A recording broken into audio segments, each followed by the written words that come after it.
Bienvenidos y bienvenidas a Enclave Política. Las internas del Frente Amplio en Uruguay este fin de semana han sorprendido a algunos por el incremento de participación, alrededor de 120.000 militantes. A otros no tanto, porque dicen que estaba previsto un incremento desde las últimas, donde la participación fue de alrededor de 90.000. Y más allá de las cifras, hay algo que da cuenta de este programa, y lo vamos a hacer en este programa además. Uruguay vive bajo un régimen neoliberal donde no hay confusión para el progresismo de ese país sudamericano. ¿Por qué? Porque la situación económica se agrava y la lógica social adquiere ya visos de dramatismo, dicen algunas incluso encuestas. Por eso nos preguntamos, ¿las primarias del Frente Amplio dan cuenta de una posible reversión electoral a favor de la izquierda y el progresismo para las futuras y próximas elecciones?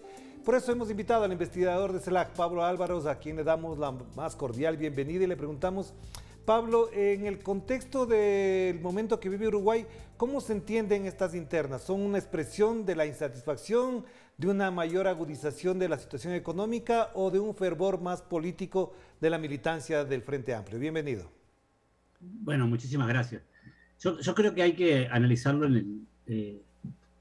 teniendo en cuenta los dos aspectos. Por un lado, como señalaban, Uruguay ha tenido un giro a la derecha de la conducción política y en general estos giros a la derecha tienen elementos comunes en la región, son giros que vienen programáticamente basados en los ajustes económicos y eso se ha visto reflejado independientemente del manejo de la pandemia en la reducción de los salarios. Esto es algo normal porque efectivamente consideran que eso favorece a la economía. Nos seguimos preguntando cómo hacen para pensar eso, pero efectivamente así lo hacen. Ha habido ajustes. En el medio de la pandemia el gobierno eligió igualmente aumentar las tarifas, por ejemplo, las tarifas básicas. Por lo tanto, hay claramente un escenario que ha empeorado la situación sobre todo económica y social de la mayoría de la población. Por lo tanto, uno podría decir que sí, que efectivamente hay en este incremento de la participación en la elección interna del Frente Amplio una señal frente a esa situación. Y por otro lado, creo que también lo que debería leerse es que hay una recomposición, una reconstrucción también de la propia base del militante o de la militancia frente amplista. Es decir, podría haberse expresado desde otra forma, por ejemplo, el enojo o el malestar con el gobierno. Sin embargo, el Frente Amplio sigue siendo y sigue apareciendo como la principal fuerza política de este país en general y además en particular la principal fuerza política de oposición.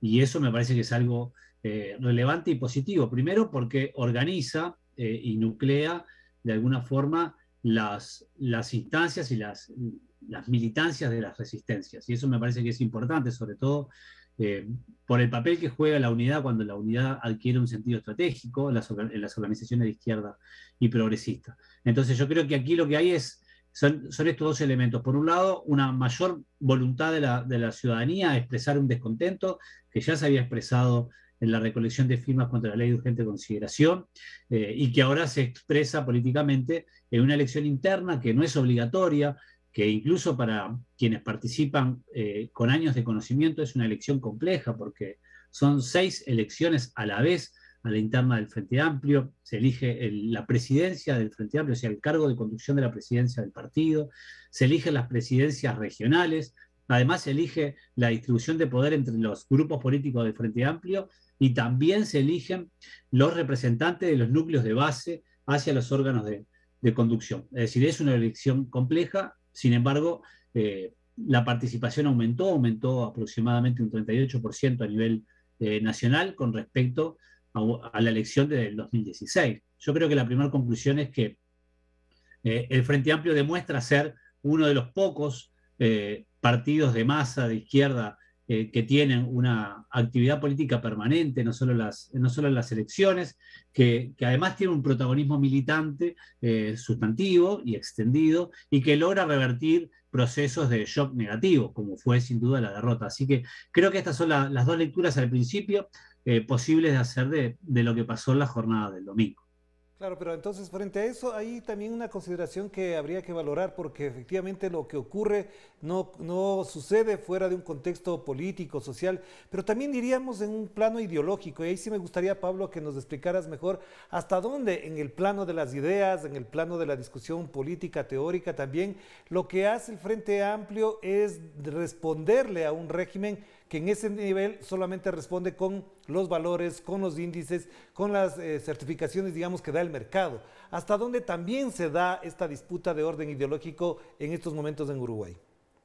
Bueno, la disputa se da en el orden, primero se dio en el orden político, sin duda, y en el orden económico, pero como tú señalas, también en el orden ideológico y de valores. Esta disputa es una disputa permanente, que se expresa, como tú decís, en esta discusión entre la protección del interés de las mayorías a partir de afirmar un Estado que cuide a las personas y garantice derechos, o la perspectiva de reafirmar la idea de que el mercado por sí solo es el mejor asignador de recursos. Bueno, evidentemente la coalición gobernante y fundamentalmente el partido del presidente entiende que se debe privilegiar el mercado.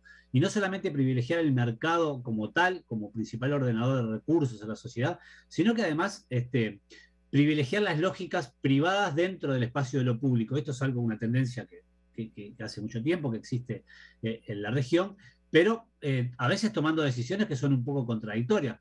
Permitime esta salida de línea un segundo, y es, en la ley de urgente consideración se establece como un derecho que las personas puedan cambiar de empresa telefónica sin perder el número. Algo que podría tener discusión, pero ponerlo como derecho, por ejemplo, en igualdad de condiciones que otros derechos que la propia ley de urgente consideración se retasean, como el derecho a la movilización, a la huelga, la criminalización de la propia movilización social, bueno, hace un desbalance desde la perspectiva de derechos.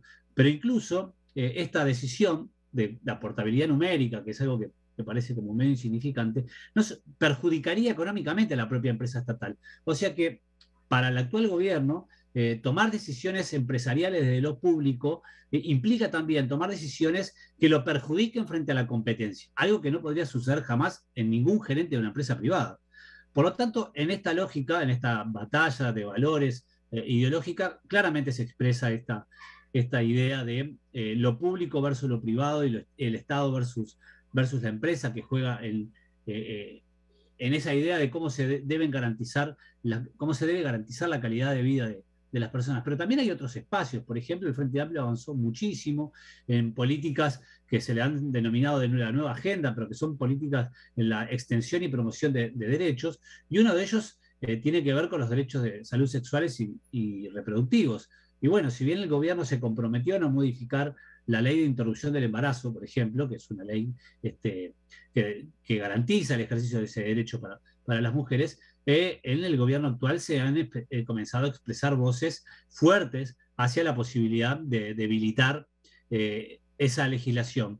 Hubo una reacción del movimiento social y del movimiento popular que por ahora al menos puso como un parate a esa intentona. Es decir, que hay una gran movilización social, independientemente de lo que ha sido esta elección interna del Frente Amplio, que está intentando de alguna forma poner freno a los avances, no solamente políticos y económicos, también a los avances desde el punto de vista ideológico y de valores que el gobierno conducido por el Partido Nacional, pero que coaliga las fuerzas políticas de derecha de nuestro país, pretende impulsar. Claro, Pablo, para cerrar toda esta primera parte, sí me gustaría pensar esto en una lógica más regional. ¿Hasta dónde en el Uruguay se percibe que esta tendencia del neoliberalismo no solamente a calar en la lógica mercantil, sino también en el plano de las ideas? Se nota efectivamente una exacerbación de ciertos sectores de la derecha. Ya se ha visto, por ejemplo, que en Argentina, en las últimas elecciones, aparece un candidato neofascista al estilo de Jair Bolsonaro. En Chile también ocurre lo mismo con José Antonio Kast, que parecería que quiere ser o superar a su maestro, el señor Augusto Pinochet. Y también hay cosas evidentes en Ecuador, en Perú, en Colombia, en Bolivia, donde parecería que eso se va incrementando. ¿Se percibe eso? ¿Crees que efectivamente también las internas del Frente Amplio son una respuesta a aquello? Sí, viste que en América Latina la mayor parte de los países creemos en la excepcionalidad de nuestros países, ¿no? Entonces siempre pensamos que nunca nos va a pasar. Y hemos aprendido que lo malo nos puede pasar a todos. Y en Uruguay la existencia y la emergencia de una fuerza política conservadora ubicada al extremo derecho de los partidos políticos surgió para la elección del 2019, es Cabildo Abierto, es una fuerza política que en términos valorativos es extremadamente conservador, que además se basa y tiene una base social muy importante a través de la estructura militar, que la estructura militar de nuestros países del Cono Sur fundamentalmente siguen siendo todavía estructuras fuertemente vinculadas, sobre todo lo valorativo e ideológico, a los procesos dictatoriales. Es decir, que aquí en Uruguay ya en el 2019 hubo una emergencia de un partido de este tipo. No han habido todavía personas que se animen a expresar ideas tan radicalizadas como las que ha expresado Kast, pero sí estamos en el horizonte de esta batalla que yo creo que a nivel regional vamos a tener con esta nueva idea de la neohispanidad, ¿no? Que desde España y sobre todo de partidos de extrema derecha como Vox están pretendiendo aterrizar, y bueno, en nuestro país hay quienes le puedan prestar una pista de aterrizaje a estas experiencias y a estas propuestas ultraderechistas y de alguna forma, sin duda casi que neofascistas en la expresión más cabal del término, ¿no? Bueno, en Uruguay yo te diría que si bien el Partido Cabildo Abierto es el que está más a la derecha y ha tenido expresiones de este tipo, todavía no han sido asumidas como partido, ¿no? Entonces, no sabemos si es que se ha detenido allí por una cuestión de comodidad o interés electoral, o eventualmente estaremos esperando a que surja. El otro día, y cierro con esto, un candidato político de argentino estuvo en Uruguay, de estos que promueven esta radicalidad del mercado, con ideas un poco histriónicas, vinculadas también con las fuerzas más de derecha, y la verdad que tuvo una sala casi vacía, ¿no? Vienen a intentar de alguna forma a ampliar su agenda, pero no ha tenido la respuesta que quizás ha tenido en otros países. Claro que si llegamos a la primera pausa, Pablo, enseguida volvamos para pensar incluso en perspectiva histórica el significado que tienen estas internas y además el mensaje que le da a muchas organizaciones de América Latina el Frente Amplio, que ha sido muy difícil unirse, concentrarse y ser el contrapoder frente al neoliberalismo. Este es un ejemplo además que se discute mucho en otros países por fuera de Uruguay. Vamos a la pausa y enseguida volvemos con Pablo Álvarez para hablar de lo que significa este momento político uruguayo.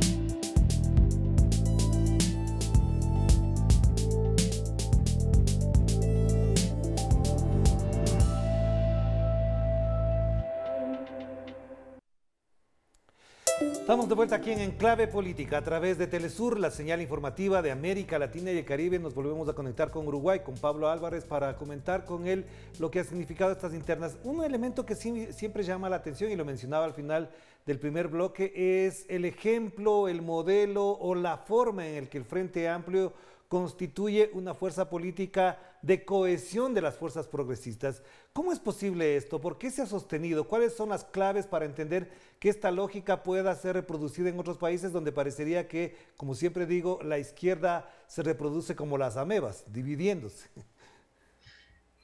Bueno, como investigador esta es una de mis principales preocupaciones y es difícil decir qué es lo que lo hace posible, pero algunas cosas se pueden rastrear.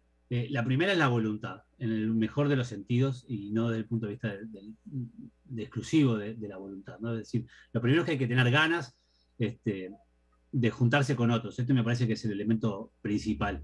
Y esto, la construcción de la unidad de la izquierda en Uruguay comenzó por los años 50 y recién se logró en los años 70. Es decir, yo te diría que hubo 20 años entre los 50 y los 70 donde los grupos de izquierda en Uruguay se mandaban señales de que querían estar juntos, pero no lo podían lograr.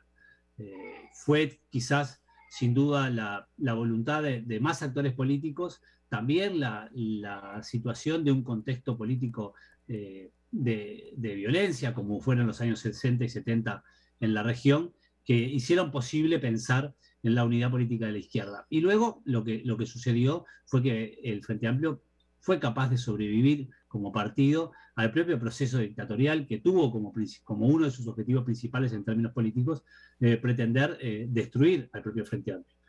Lo otro es, como decía recién, por un lado la voluntad, luego fueron los arreglos. Yo creo que el Frente Amplio lo que ha logrado es generar una estructura permanente de base que logra que las discusiones programáticas y políticas no queden solamente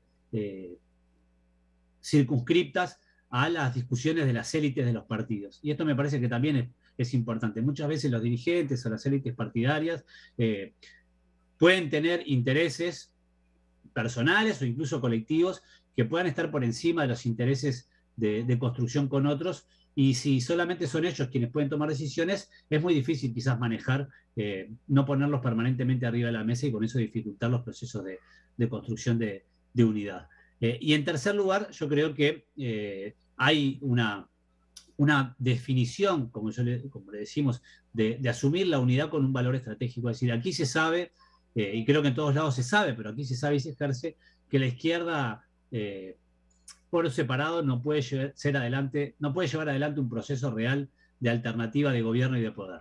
Y por lo tanto es mucho mejor, y creo que este es el aprendizaje, y a las nuevas generaciones también yo creo que lo han asumido así y en mayor medida, de que las diferencias que existen entre las partes al interior del Frente Amplio, sean cuales sean, son menores que las diferencias que existen entre el Frente Amplio y los actores partidarios de la derecha. Creo que ahí hay un universo muy concentrado de aspectos que hacen que sea posible.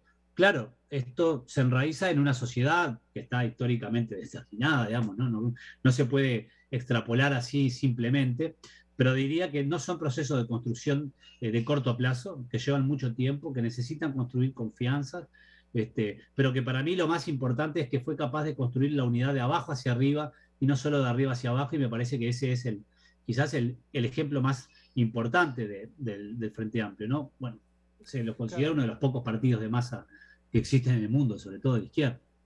Claro, Pablo, pero también ahí acotaría un elemento que también es importante para la reflexión general, digo yo, porque buena parte también de la base de la que hablamos, de este sector comunitario, está apoyado en gremios, en organizaciones populares que lastimosamente en otros países se han ido desgastando, se han ido desarticulando, pero de las pocas veces que he estado en Uruguay, me parece que incluso en una estuve cuando había una marcha de las organizaciones sociales obreras, de gremios en general, y se nota que efectivamente ahí hay un poder duro, fuerte, que efectivamente no digo que sea maravilloso, que sea el ideal, pero que efectivamente consolida también la proyección política de la base hacia arriba en el Frente Amplio. ¿Es posible además que eso se sostenga o ha ido transformándose o reconfigurándose también? Bueno, sin duda se ha ido reconfigurando, pero hay líneas de continuidad. Por ejemplo, en Uruguay existe una única central de trabajadores. Exacto. ¿No? Entonces, por eso decía, hay una definición estratégica de los movimientos de izquierda, políticos y sociales, de que la unidad es lo que puede garantizar una opción real de ser una alternativa de poder. Y esto me parece que es importante. Y en general, quien se sale de la unidad es fuertemente castigado, incluso por sus propios adherentes, ¿no? O sea, y lo mismo pasa con el movimiento estudiantil. La Federación de Estudiantes Universitarios es una sola y es una de las organizaciones más antiguas de nuestro país, viene de los años 20.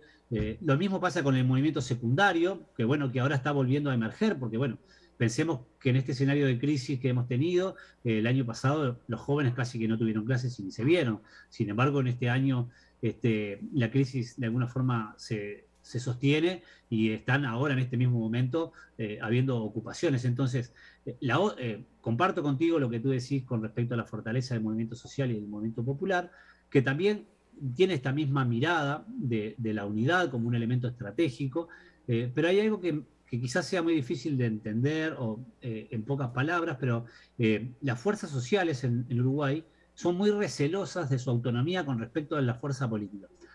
Yo te podría decir, sin temor a equivocarme, que la mayoría de los militantes sindicales tienen una afiliación partidaria en alguno de los grupos políticos del Frente Amplio. Pero la mayoría de ellos no verían de buena gana que el Frente Amplio como partido político metiera sus narices en el movimiento social. Esa dinámica de poder separar de alguna forma estos universos de militancia, yo creo que fortalecen a los dos y permiten que se conjuguen diferentes estrategias desde el movimiento popular al movimiento político, y a veces estando en sintonía, por ejemplo, para lograr las firmas contra la ley de urgente consideración para promover el referéndum, el Frente Amplio como partido político, pero también el PIT-CNT o la Federación de Cooperativistas, el Movimiento Estudiantil o la Intersocial Feminista, como organizaciones sociales, articulan. Y esa articulación luego se disuelve hasta otros procesos puntuales. Ese funcionamiento de respeto mutuo entre el partido político y el movimiento social y el movimiento popular, yo creo que es una marca propia de Uruguay, de vuelta, no es trasladable, no es extrapolable, pero que respeta los procesos de ambas partes y que, bueno, yo creo que en sentido estratégico las fortalece a ambas, ¿no? Y creo que eso es también un dato, pero que está allí, en esta construcción de la unidad política de la izquierda, política y social en Uruguay de los años 50. Claro que sí, es muy importante tener presente esto para entender lo que está pasando en este momento en el Uruguay y además para entender hasta dónde eso es posible sostenerlo gracias a fortalezas de otra naturaleza que ya no son motivo de esta entrevista. Pero más allá de que todavía no tengamos cifras oficiales de lo ocurrido en las internas de este fin de semana, Pablo, ¿cuáles son las figuras que se proyectarían como los artífices de una disputa política electoral en las próximas elecciones? Sabemos que todavía falta tiempo, que efectivamente hay un lapso con el cual se tiene que caminar y en ese lapso todo podría pasar, pero se avisora ya figuras que podrían ser el baluarte electoral del Frente Amplio para las próximas elecciones. Yo creo que en general el Frente Amplista no ha tenido eso en la cabeza a la hora de asistir a esta votación.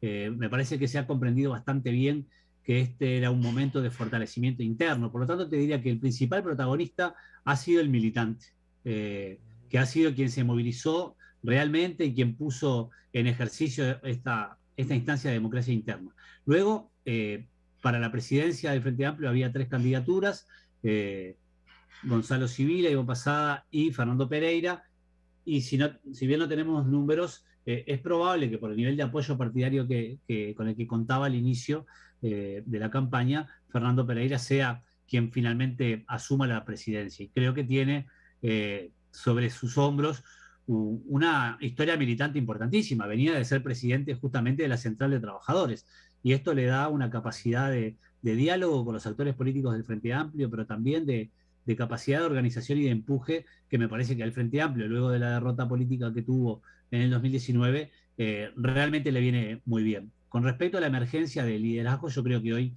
esos liderazgos no estaban dependiendo de esta elección interna, en general son los referentes políticos en esta etapa de profundo recambio generacional a nivel de la dirigencia. El Frente Amplio los tiene ubicados fundamentalmente en el Parlamento, desde donde el Frente Amplio venía desplegando su estrategia opositora. Bueno, yo creo que esta elección, y por eso decía el protagonismo militante, le devuelve al Frente Amplio un territorio que le era propio y que quizás con el cual se había distanciado a partir de los 15 años de gobierno, que es el territorio de la movilización social y de la inserción territorial, ¿no? Y yo creo que allí es donde va a estar en buena medida la capacidad de proyectar la fuerza y la estrategia el Frente Amplio. Así que la emergencia de nuevos liderazgos a nivel nacional no creo que surjan directamente de esta elección. Sí, la presidencia, y como te decía recién, cualquiera de los 3 candidatos al recorrer el país se hacen evidentemente mucho más visibles y logran referenciarse dentro del partido, y además los liderazgos que están hoy surgiendo dentro del propio Parlamento como espacio privilegiado de oposición política para el Frente Amplio. El desafío, sin duda, va a ser lograr una organización que vuelva a conectarse con la militancia de forma permanente, de forma orgánica, que sea capaz de poner los elementos yo te diría, una suerte de planificación estratégica seria y con formación de cara a hacer una alternativa, yo le llamo de gobierno y de poder. No solamente pensar en cómo volver al gobierno, sino cómo eventualmente llegar al gobierno nuevamente para hacer más y nuevas transformaciones. Creo que la izquierda en general pierde un poco el norte cuando piensa solamente en ganar elecciones y no piensa también en qué hacer luego de ganar esas elecciones. Yo creo que este es el desafío del Frente Amplio, y creo que la nueva dirección y las nuevas dirigencias lo tienen en cuenta, y eso me parece sumamente alentador. Muchísimas gracias, Pablo. Muy ilustrativo tu comentario y tu análisis, porque además fuera de la coyuntura sabemos que estos temas no son de interés de muchos medios, pero para nosotros y en lo particular, en lo personal, sí interesan mucho saber cómo palpita cada país de nuestra América para entendernos entre todos en esta patria grande. Te mando un abrazo, que estés muy bien. Un abrazo, Orlando. Salud.